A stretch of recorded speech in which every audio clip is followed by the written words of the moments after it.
Hello friends, मैं संदीप प्रजापति फिर से आप लोग के बीच आया हूँ प्रजापति नेटवर्क पे। आज हम लोग देखेंगे CRT टीवी की जो यूनिवर्सल सर्किट होती है। ये यूनिवर्सल सर्किट जो मैंने first video lockdown learning first में आपको ये वीडियो दिखाया हुआ था इसके बारे में। इसके ऊपर आज हम लोग पावर सप्लाई का डिटेल्स पढ़ेंगे ब्लॉक डायग्राम से। तो आज मैं आप लोगों को बता देता हूँ कि किस प्रकार से ये काम करता है पावर सप्लाई हमारा। तो दोस्तों, ये आपको मैं एक ब्लॉक डायग्राम बनाया हुआ हूँ, आप लोगों को दिखाता हूँ। यहाँ पे देखिए 220 वोल्ट हमारा AC लगता है, जो कि यहाँ से EMI फ़िल्टर एक है जो मैं आपको दिखाता हूँ कि ये है EMI फ़िल्टर। ये जो दिख रहा है आपको, जो बताया था एक ट्रांसफार्मर की तरह, ये भी इसको EMI फ़िल्टर बोलते हैं।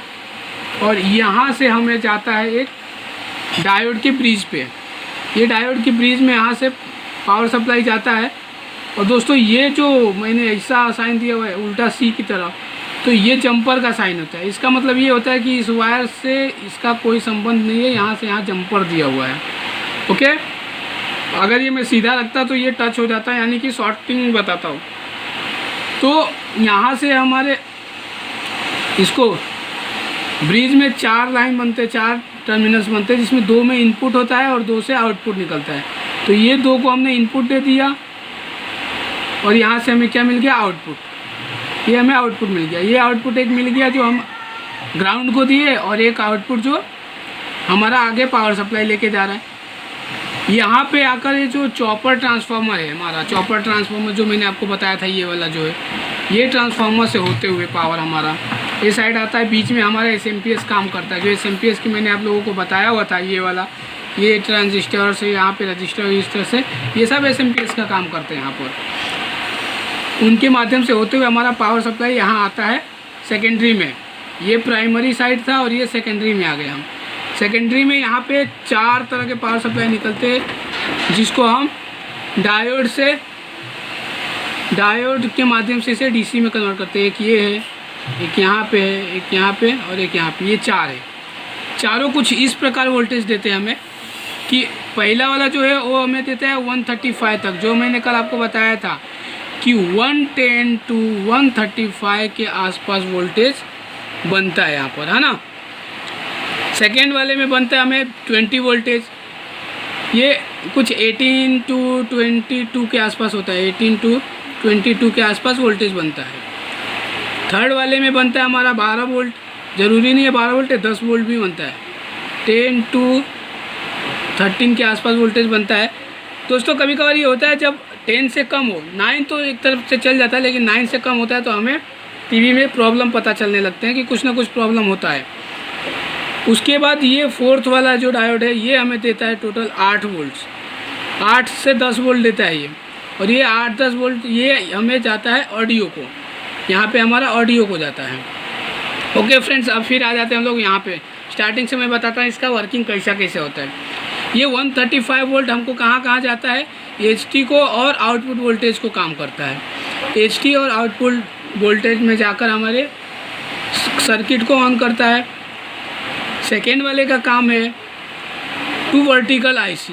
ये वर्टिकल IC में सप्लाई देता है। अगर वर्टिकली प्रॉब्लम, हॉरिजेंटली प्रॉब्लम कुछ होता है अधिकतर अगर हमारे टीवीज़ में, तो हम पहले इस वोल्टेज को चेक कर लेते हैं। या वैसे में कोई भी प्रॉब्लम टीवीज़ में आती है तो पहले तो हमें ये चारों वोल्टेज चेक करने होते हैं। अगर चारों वोल्टेज बराबर है तो फिर हम आगे जाते हैं। अगर चारों वोल्टेज में कोई दिक्कत है, यानी कि 135 से ज़्यादा कम आ गए, यानी कि 110 से कम आ रहा है, तो यहाँ पे हम चेक करते हैं कि क्या रीज़न है। तो इधर से हमें पता चलता है। और कल मैंने बताया था PTC एक होता है, जो कि ये है, जो मैंने कल आप लोगों को वेरिएबल रजिस्टर करके बताया था नाम उसका। ये PTC आपको उसे कंट्रोल करने में हेल्प देता है आपको। उसके बाद ये हमारा जब सही होता है तो इधर का हमारा काम सही रहता है। अगर इधर जाके और दिक्कत होता है, यहाँ पे वोल्टेज बराबर है, तो हो सकता है HT या तो आउटपुट में PF-OF का इश्यू हो। PF यानी कि मैंने आप लोगों को दिखाया था, ये हमारा PF है जो लाल कलर का 2 दिख रहा है ऑरेंज कलर में, ये PF है। यहाँ पे कुछ कैपेसिटर से, कुछ छोटे मोटे डायोड से, तो उधर कुछ इशू हो सकते हैं। सेकेंड वाले में हम 20 वोल्टेज को जो सप्लाई देते हैं वर्टिकल आईसी को, तो यहाँ वर्टिकल आईसी को हमें वोल्टेज मिलता है 16 वोल्टेज, यहाँ तक 16 से 20 के आसपास मिलता है, जो हमें आउटपुट दे करके हमारी स्क्रीन को क्लियर रखता है। यहाँ पे दूसरा 12 वोल्ट, ये हमारे सिस्टम आईसी को पावर सप्लाई करता है। ये सिस्टम आईसी यानी कि जो मैंने कल आप लोगों को दिखाया था, ये बड़ी वाली आईसी क्रोम नाम से बताया था, ये है हमारी सिस्टम आईसी है। ये आईसी को देता है और उधर ही एक 5 वोल्ट का हमें कंपलसरी होता है, जो हमें यहाँ 5 वोल्ट मिलता है। देखो दोस्तों, ये ट्यूनर में यहाँ पे हम लोगों को 5 वोल्ट का सप्लाई मिलता है, वो 5 वोल्ट भी यहीं से हमें मिलता है। अगर यहाँ पे सही हो, आगे चल के सिस्टम आईसी को भी सप्लाई सही है और ये 5 वोल्ट नहीं मिल रहा, तो हो सकता है बीच में लगे रजिस्टर्स या कोई डायोड वायोड ख़राब हो सकता है, या कोई ट्रांजिस्टर ख़राब हो सकता है, इसके लिए वैसा दिक्कत होता है। अब आ गई बात हमारी ये 4th में ऑडियो आईसी की। ऑडियो आईसी में क्या होता है कि अगर यहाँ पे आपका 8 वोल्ट या 9 से 10 वोल्ट तक ये भी बनता है, अगर इससे कम ज़्यादा कम होता है या ऑडियो में दिक्कत होती है, तो हमें ये पहले चेक करना होता है कि हमारा ऑडियो में पावर आ रहा है या नहीं। अगर नहीं आ रहा होता है तो हो सकता है कभी कभार यहाँ का डायोड अगर उड़ जाता है या शॉर्ट हो जाता है तो ये दिक्कत देता है। अगर यहाँ से सही आगे चल के आपको दिक्कत हो रहा है तो इधर आकर आपको 2003 नंबर्स का एक ऑडियो आईसी होती है, उसे हमें चेक करना होता है कि कहीं उसको तो दिक्कत नहीं है। जो मैं आपको दिखा दूँ, ये है ये आईसी ऑडियो आईसी। या यहाँ पे लगे कुछ कैपेसिटर है और 2 यहाँ पे, इसके लिए 2 हमारे पास ट्रांजिस्टर, एक यहाँ पे ट्रांजिस्टर है और एक यहाँ पे ट्रांजिस्टर है। ये आप देख पा रहे होंगे ट्रांजिस्टर और एक ये ट्रांजिस्टर। ये ट्रांजिस्टर्स भी हमारे ऑडियोज़ में साथ देते हैं। और अगर सब सही हो तो सकता है स्पीकर भी, तो पहले आप स्पीकर चेक कर लीजिए, पावर सप्लाई चेक कर लीजिए, उसके बाद आईसी तक पहुँचने की कोशिश करिए। हो सकता है अधिकतर लोग क्या करते हैं कि आईसी पता चलता है कि हाँ आईसी ख़राब रहेगा, भाई ये वोल्टेज सही है, आईसी तुरंत निकाल के दूसरा डाल देते हैं, फिर भी ऑडियो नहीं आती तो परेशान हो जाते हैं और लास्ट में जाके देखते हैं कि जो ऑडियो का स्पीकर है वही ख़राब है। तो फिर वही बात हो जाती है कि खोदा पहाड़ और निकली चूहिया। ओके दोस्तों, मैंने आप लोगों को ये डायग्राम के माध्यम से तो बता दिया पावर सप्लाई को। अब मैं आप लोगों को इसी चीज़ को एक बार सर्किट पे दिखाता हूँ कि कैसे कैसे ये ट्रैक है इसके। तो ओके फ्रेंड्स, तो देखिए मैंने जो दिखाया था आपको, ये डायग्राम में यहाँ पे दिखाया था 110 वोल्ट। हमारा ये 110 वोल्ट कहाँ मिलता है, हमको यहाँ मिलता है। ये हमारा पहला डायोड जो लगता है, ये डायोड से होकर यहाँ पे मिलता है।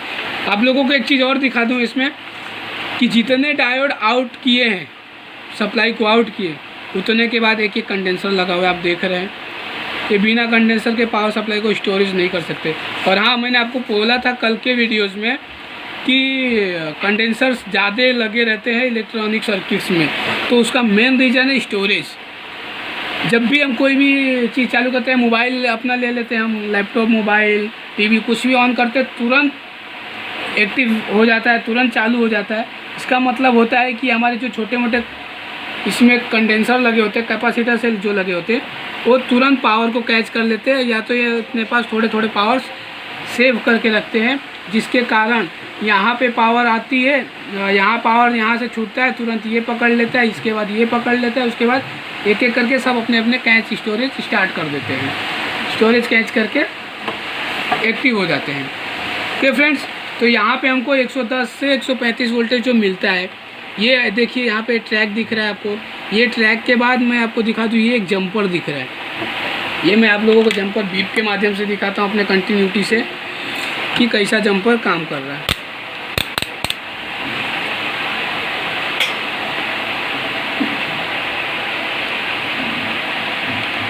अब ये देखेंगे हम यहाँ से, ये हमारा ट्रैक है। इसके बाद हम ये जंपर्स को देखेंगे। ये देखिए, ये जंपर से होते हुए यहाँ एच टी के एक टर्मिनल को पहुँचता है। बाकी यहाँ से ये फ्लाईबैक ट्रांसफार्मर जो होता है अपने हिसाब से काम करके सबको डिस्ट्रीब्यूट कर देता है। ओके, और यहीं से हमारा आउटपुट वोल्टेज भी बनता है। दूसरा चीज़, ये हमारा दूसरा डायोड जो आप देख सकते हैं यहाँ पर, यहाँ से हमको यहाँ पे एक कैपेसिटर लगा हुआ है। अब इसको हम चेक करेंगे कहाँ जा रहा है। तो यहाँ हम लोग देखेंगे कि ये वाली एक ट्रैक आ रही है पतली सी यहाँ पे, यहाँ से एक रजिस्टर के माध्यम से यहाँ किया हुआ है, यहाँ से फिर इसको ये यहाँ पे लाया है, यहाँ पर। ओके, यहाँ पे एक है ट्रांजिस्टर, 3 लेग्स का ट्रांजिस्टर है। ये ट्रांजिस्टर अपने सप्लाईज को और आगे, पावर को और आगे सप्लाई करता है। ओके, और ये यहाँ पे एक जंपर से होते हुए जाता है। ओके, और यहाँ पे ही आप देखेंगे कि ये वाले ने यहाँ पे एक जंपर दिया हुआ है, यहाँ से एक यहाँ जंपर दिया है। ये जंपर आपको आके ये वर्टिकल आईसी को दिया। वर्टिकल आईसी जिसकी पहचान है 7 टांग, पहले ही 7 टांग से आप पहचान जाने का। बाकी तो वर्टिकल आईसी आप लोगों को मैं इधर दिखा देता हूँ, ये है वर्टिकल आईसी। और दोस्तों ये जो लगा है ये एल्यूमिनियम पट्टी, इसको हम लोग हिटसन नाम से जानते हैं। इलेक्ट्रॉनिक लैंग्वेज में इसे हिटसन का नाम दिया जाता है, कारण कि ये क्या करता है, जो हमारी कंपोनेंट्स है वो हीट होते हैं ना, उनके हीटिंग को ऑब्जर्व कर लेता है और कूल करने का काम करता है। जैसे कि आपने देखा रहेगा छोटे मोटे अभी जो जितने भी स्लिम होते जा रहे हैं ना हमारे इलेक्ट्रॉनिक आइटम्स, जैसे कि कंप्यूटर का लैपटॉप हो गया, जो भी चीज़, तो उनमें आप देखेंगे ना कि हिटसन बहुत कम हो गया है। अभी एक पेस्ट लगता है और उसमें कूलिंग फ़ैन लगा दिया गया है, ताकि जितना आप यूज़ करते रहेंगे वो अपने कंट्रोलिंग के हिसाब से हीटिंग होगा तो वो अपने आप कूल करता रहता है। ओके, सेकेंड वाले को तो मैंने बता दिया। अभी थर्ड वाले पे आते हैं हम लोग। थर्ड का देखते हैं क्या था। थर्ड का हमारा है 12 वोल्ट सिस्टम आईसी। 12 वोल्ट से सिस्टम आईसी को देता है, ये वाला हमारा थर्ड का है। यहाँ से हम आएंगे तो ये आपको दिखा दूँ मैं, एक ट्रैक है, ये ट्रैक के माध्यम से हमें यहाँ पे एक जंपर दिया हुआ है, रजिस्टर से यहाँ पे दिया हुआ है। यहाँ से अगर हम आते हैं तो ये पतली सी एक ट्रैक जा रही है।